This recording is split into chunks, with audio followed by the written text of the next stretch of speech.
Hi friends, నేను గుత్తి వంకాయ కూర అనేది సింపుల్గా టేస్టీగా ఈజీ ప్రాసెస్ అనేది మీకు చూపిస్తున్నాను.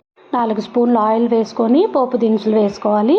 ఒక పెద్ద ఉల్లిపాయ, 4 పచ్చిమిరపకాయలు సన్నగా చాప్ చేసుకొని వేసుకోవాలి. తర్వాత 1 స్పూన్ అనేది అల్లం పేస్ట్ వేసుకొని కొంచెం కరివేపాకు అనేది 2-3 మినిట్స్ అనేది ఫ్రై చేసుకోవాలి. ఒక వంకాయని 4 ముక్కలుగా కట్ చేసుకొని దాన్ని ఆయిల్లో వేసుకోవాలండి. తర్వాత కొంచెం ఉప్పు, పసుపు వేసి ఒక 2 నిమిషాలు అనేది మగ్గనివ్వాలి.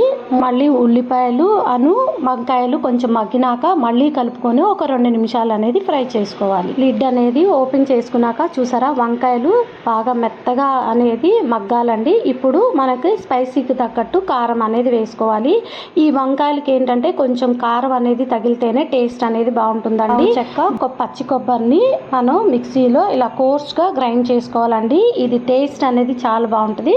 దాన్ని మొత్తాన్ని వంకాయల్లో అనేది వేసుకోవాలి. ఫ్రై చేసేటప్పుడు వంకాయల్ని ఇలాగా ప్రెస్ చేయండి. అప్పుడు ఆ మసాలాలంతా లోపలికి వెళ్ళి ముక్క అనేది టేస్ట్ ఉంటుంది.